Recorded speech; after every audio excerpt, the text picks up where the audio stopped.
Bismillahirrahmanirrahim. Assalamualaikum everyone. Welcome to back my another new blog. This is Mukta from Dhaka. কি অবস্থা সবাই কেমন আছেন? আশা করি সবাই ভালো আছেন। আজকে আমি আপনাদের সাথে যে ব্লগটি শেয়ার করব সেটা অবশ্য আপনারা টাইটেল দেখে বুঝতেই পেরেছেন। আম্মু কি রান্না বান্না করলো রোজার দিনে, কিভাবে করলো সেটা শেয়ার করব। তো আমার আম্মু এখানে প্রথমে হচ্ছে শাক কেটে নিচ্ছে, এলাঞ্চা শাক আর হচ্ছে কলমি শাক। তো এই যে আম্মু হচ্ছে এই শাকগুলো কুচি কুচি করে কেটে নিচ্ছে ভাজি করার জন্য।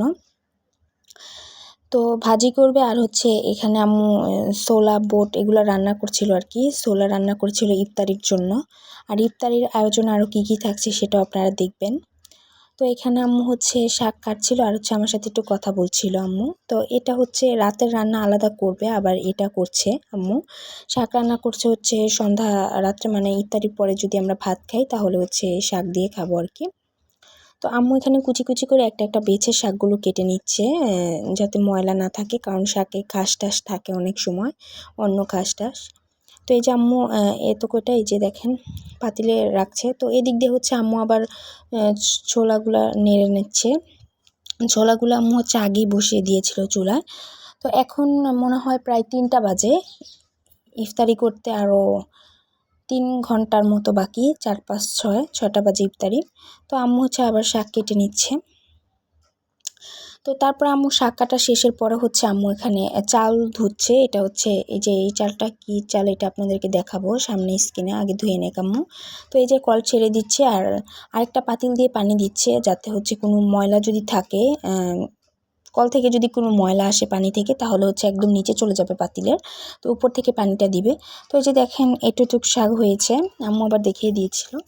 তারপরে এই যে আম্মু এখানে হচ্ছে এই যে খুদের চাউল ধুয়ে নিচ্ছে আম্মু, মানে হচ্ছে খুদের বৌভাত মানে খুদের ভাত রান্না করবে, বৌভাত না, খুদের ভাত দিয়ে শাক খাবে আর কি। তো এখানে আম্মু হচ্ছে সন্ধ্যার জন্য আর কি, মানে সন্ধ্যা রাত্রে ইত্যাদি পরে খাওয়ার জন্য হচ্ছে একটু খুদের ভাত রান্না করে নিবে আম্মু। তো এই যে এখানে হচ্ছে খুদের চাউল ধুয়ে নিচ্ছে এই যে পানি দিয়ে। তারপরে এই যে আম্মু বসিয়ে দিয়েছে, ধোয়া শেষ হয়েছে পরে। তারপর আম্মু আমার সাথে একটু কথা বলছিল। তো কি কথা বলছিল সেটা আপনাদের সাথে শেয়ার করিনি, কারণ আমি স্ক্রিন বন্ধ করে রেখেছি রেকর্ডটা। তো এই যে আম্মু পরে হচ্ছে পেঁয়াজ কেটেছিল শাক রান্না করার জন্য।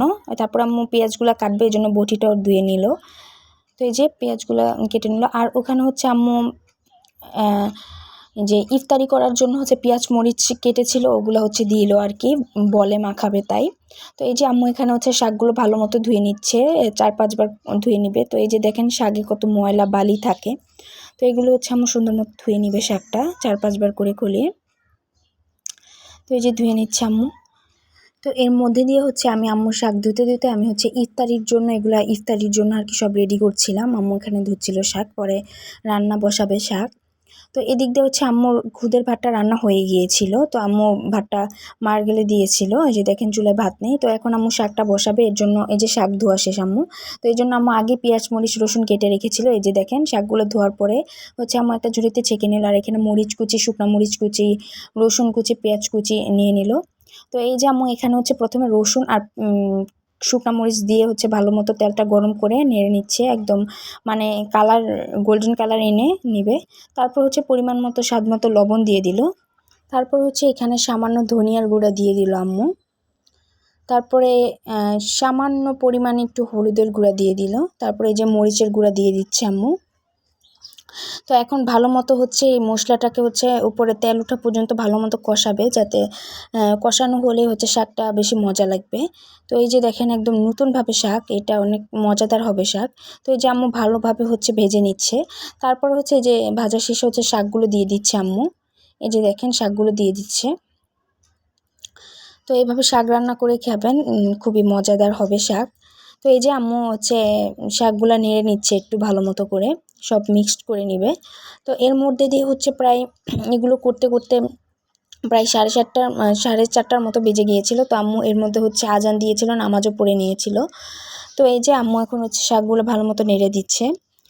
তো তারপর হচ্ছে আম্মু উপরে হচ্ছে শাকটা একটু যখন হওয়ার পথে, তখন হচ্ছে আম্মু কেটে রাখা পেঁয়াজ কুচি আর মরিচ কুচিগুলো দিয়ে দিল। তো এই যে এখন ভালো করে নেড়ে নিল। তো এর মধ্যে হচ্ছে আজান দিয়ে দিয়েছিল। তো এখানে দেখেন আম্মু হচ্ছে ইফতারির জন্য নিয়েছে জিলাপি, খেজুর, টমেটো, আর এখানে ছোলা বুট ছিল মুড়ি মাখানোর জন্য, হচ্ছে পেঁয়াজ কুচি, মরিচ কুচি ছিল। তো আম্মু এখানে হচ্ছে শরবতটা ভালো করে হচ্ছে ঝাঁকিয়ে নিচ্ছে।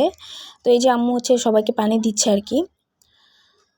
তো এই যে আজান দিয়ে দিয়েছে, এখন আমরা সবাই ইফতার করব। পানি খেলাম, এই যে আম্মু পানি খাচ্ছে। তো তারপর হচ্ছে আম্মু এখানে হচ্ছে শরবতটা ঢেলে নিচ্ছে ভালো মতো করে ঝাঁকিয়ে। তো এই যে এখানে হচ্ছে ইসবগুলের ভুসি আর তোম্মা মিশিয়েছিলাম 1 ঘন্টা আগে ইফতার। তো এই যে আম্মু এখন শরবতটা খেয়ে নিচ্ছে, আমাকেও দিয়েছে, আমরাও খাচ্ছি। তো এই যে তারপর আম্মু খেজুর খাচ্ছে, আমাকেও দিয়েছে, ভাইয়াকেও দিয়েছে। তো এখন হচ্ছে মুড়ি মাখাবে আম্মু, এই যে মুড়ি মাখাবে। তো এই যে পরিমাণ মতো লবণ আর হচ্ছে তেল দিয়ে দিল মুড়ি মাখানোর জন্য। তারপর হচ্ছে আম্মু মুড়ি মাখিয়ে ভাইয়াকে আলাদা দিবে একটা প্লেটে। তো এই যে আম্মু তেল দিয়ে দিচ্ছে।